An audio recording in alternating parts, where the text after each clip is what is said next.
Eu sempre quis parecer mais velha do que eu realmente era. Eu colocava salto alto da minha mãe, escondido na minha mochila, só para poder ficar desfilando na escola, parecendo que eu era uma moça bem mais velha.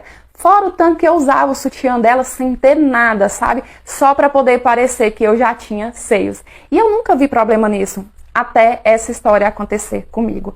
Eu tinha 13 anos e um dia a professora anunciou que no dia seguinte iríamos fazer uma visita numa escola que dava cursos profissionalizantes.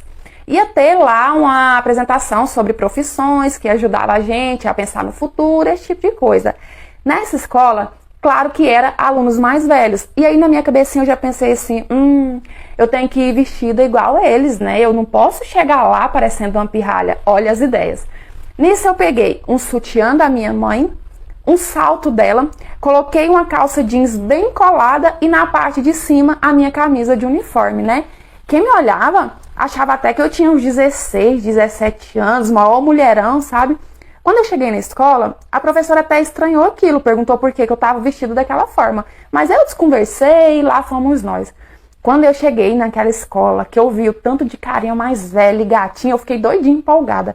Só que um deles me chamou mais a atenção. Até então, claro que eu não sabia o nome dele. Eu só sabia que era um cara alto, forte, muito bonito, que me atraiu demais da conta. E tinha o auge dos seus 19 anos. Eu, somente 13 anos.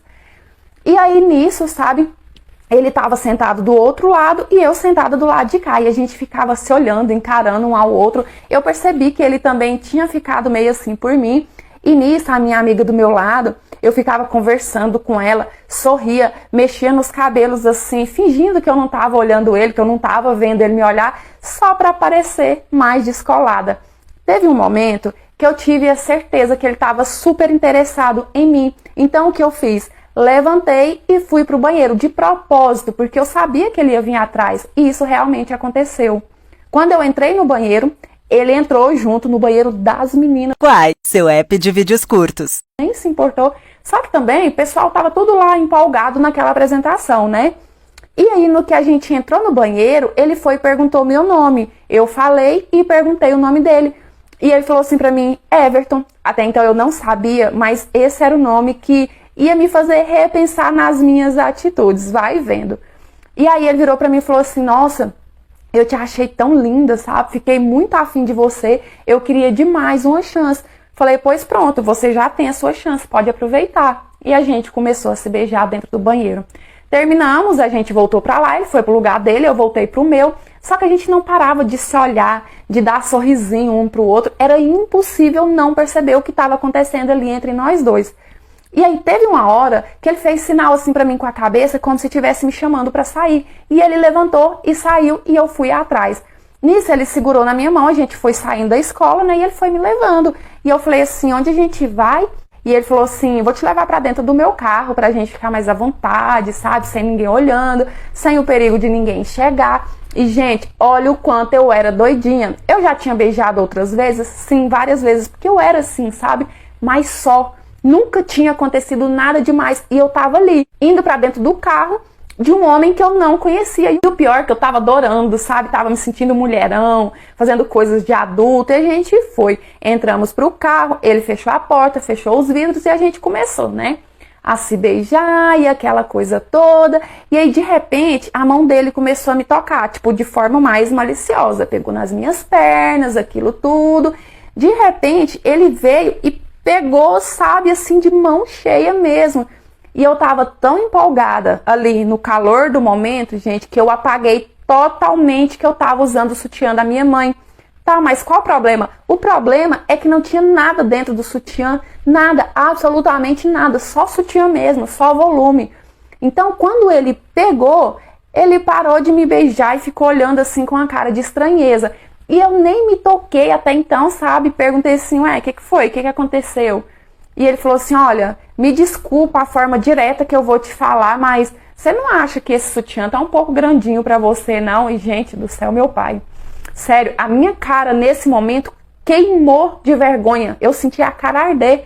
E eu fiquei com tanta vergonha, tão nervosa, que parece que me deu um tique nervoso aqui na minha cabeça, que eu virei pra ele e falei assim, ai, é porque é da minha mãe. E claro que eu piorei toda a situação que já não estava nada boa, né? Ele ficou olhando Quai, seu app de vídeos curtos. para mim pensativo e falou assim: qual a sua idade, garota? Eu falei 13, por quê? Nossa, quando eu falei 13, ele surtou. Você tá maluca? Você quer ferrar com a minha vida? Eu pensei que você tivesse uns 16, 17. Você é uma criança, vamos sair desse carro agora. Eu posso ser até preso se alguém pegar a gente aqui, sabe? E eu com tanta vergonha que eu tava travada ali, eu não conseguia nem me mexer. E aí nisso a gente saiu do carro, né, e voltou pra escola. Só que antes de entrar na escola, ele falou assim pra mim: olha, pelo amor de Deus, não conta pra ninguém o que aconteceu aqui. Isso pode me dar o maior problema. E eu realmente achei que você fosse mais velha. E eu com vergonha falei: não, pode ficar tranquila, eu não vou contar pra ninguém não. Só que antes dele entrar, ele ainda finalizou comigo, falou assim: menina, não faz isso mais. Olha, você corre perigo fazendo isso, você pode se meter numa roubada ou pode acabar ferrando a vida de alguém também. E entrou, sabe? Eu, ai meu Deus, nossa senhora, o que eu faço agora? Eu não queria entrar pra dentro daquela escola, mas não teve jeito, eu tive que entrar. E tive que passar o resto da apresentação olhando a cara dele ali e lembrando do mico que eu tinha acabado de pagar. O cara que eu tava ficando me deu o maior sermão sobre eu fingir ser uma coisa que eu não era. Isso é o auge da vergonha, é o auge do mico. Claro que hoje eu, adulta, eu tenho consciência de que tudo aquilo que ele falou era mais pura verdade. Pensa só, se o cara não tivesse caráter, ele não tava nem aí se eu tinha 13, 12 ou 11 anos de idade. Ele ia fazer o que ele bem quisesse comigo dentro daquele carro. Ou em outra situação, eu poderia sim colocar a pessoa em saias justas, né? Às vezes acontecia igual aconteceu com ele. O cara não sabia da minha idade, porque eu aparentava assim ser bem mais velha pela minha aparência e pelas roupas que eu vestia, e acabar entrando numa situação complicada para ele, né? Até ele explicar ali que não era aquilo, poderia dar muito problema para ele.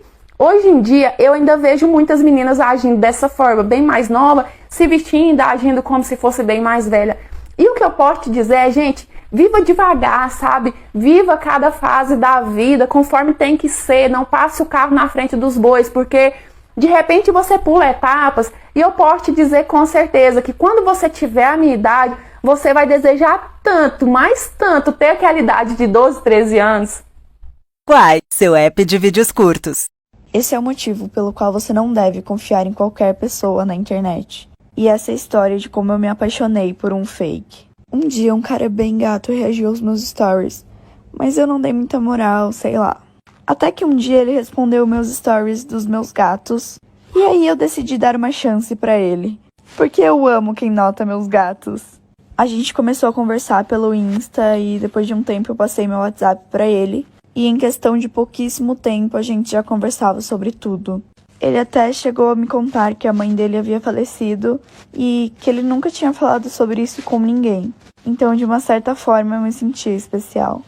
A gente sempre ficava em ligação e eu acabei conhecendo um pouco da vida dele. Eu sabia que o pai dele tinha uma vida financeiramente boa e eu até cheguei a conversar com ele durante uma ligação. Até que eu comecei a reparar em uma coisa bem estranha. Já faço a parte 2.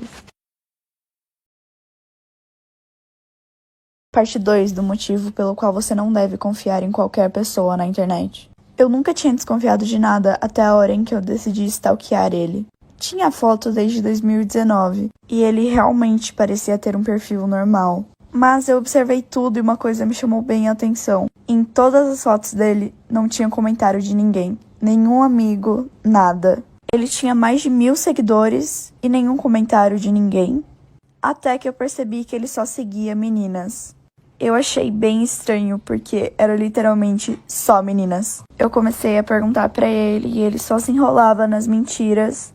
E eu decidi parar de falar com ele, porque eu fiquei com medo. Poderia, sei lá, ser qualquer pessoa e eu tive muito medo. Quando eu comecei a me afastar, ele me falou que ele tinha conhecido uma garota fazia 6 meses e que ela estava grávida dele. E aí ele me bloqueou em tudo e só depois eu fui realmente comprovar que era um fake. Então tomem muito cuidado. O mundo da minha aula online descobriu que eu tava grávida e alguém contou pra minha mãe. Por causa da pandemia, nós aqui da minha cidade começamos a ter videoaulas. Então eu tava na primeira aula e só precisava ligar a câmera quando a professora ia fazer a chamada, ou quando o professor fazia alguma pergunta. Aí eu fui chamada e a professora fez uma pergunta pra mim. Então eu liguei a câmera e o microfone, respondi a pergunta e desliguei a câmera. Mas eu acho que eu esqueci de desligar o microfone. Durante aquela semana, eu já tava com medo de ficar grávida, então depois que eu respondi a pergunta, eu liguei pro meu namorado e fiz um teste de gravidez. Eu parei de ouvir a aula e abaixei o volume, porque se a professora te chama uma vez, ela não vai te chamar de novo. Então eu não tava sabendo o que estava acontecendo na aula.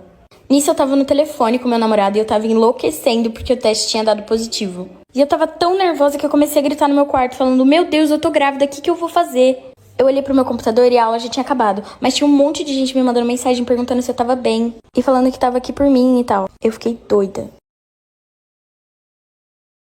Parte 2 de como todo mundo da minha aula online descobriu que eu tava grávida e alguém contou pra minha mãe. Continuando, eu respondi algumas mensagens falando: nossa, como você sabia? E eles falaram: ah, gente, eu ouvi você gritando no fundo da aula: ai, eu tô grávida, meu Deus, eu tô grávida. Um deles disse que ouviu um cara falando: ah, é só pegar um cabide, e você tava gritando tipo: não. Outro disse que a professora precisou iniciar outra chamada pra que eu ficasse sozinha naquela. Aí eu mandei um e-mail pra minha professora e disse que eu tava passando por um momento difícil e pedi desculpas, né? E ela disse que tava tudo bem. E ficou tudo bem até passar uns 3 dias. Minha mãe chegou em mim e falou que alguém da minha sala tinha falado pra ela que eu tava grávida. E eu tentei falar pra ela: não, mãe, isso é mentira, não tô grávida. E ela disse que alguém mandou pra ela a gravação de eu gritando no meu quarto. Gritando e chorando, né? E sem saber o que fazer. Então, basicamente, alguém da minha sala era um dedo duro e contou pra minha mãe que eu tava grávida. Minha mãe tentou fazer com que eu abortasse, mas eu não queria. Então eu fui morar com a minha avó e daqui 3 meses eu vou ter um menino. O que você faria se passasse por esse mico? Dizem as más línguas que quando os alunos saíram da escola se assustaram com o muro todo pichado com a sigla FID. Fernandinha se emocionou e chorou e gritou. Foi meu namorado Douglas. Fizemos 1 semana de namoro hoje. FID, Fernandinha e Douglas. Dizem as más línguas que Fernandinha fez stories com a pichação, botou música romântica, chamou Douglas de vida. Dizem as más línguas que saiu de lá, fez tatuagem com FD no dedo. E como toda pessoa que faz tatuagem, esfregou na cara de todo mundo, postou em tudo quanto é lugar. Só faltou imprimir 10 mil cópias e sair na rua panfletando a foto com a tatuagem dela. Logo depois, isso dizem as más línguas, né? Descobriram que não era nem declaração de amor e nem pra Fernandinha. Era o símbolo de uma facção criminosa, de um grupo de bandidos. E a pichação, isso dizem as más línguas, era sinal que os bandidos iam invadir aquele terreno ali. No dia seguinte, dizem as más línguas que a bala comeu, Fernandinha correu, Douglas se ferrou. A sorte é que ninguém se machucou, isso dizem as boas línguas. Porque as más línguas ainda estão falando de Fernandinha.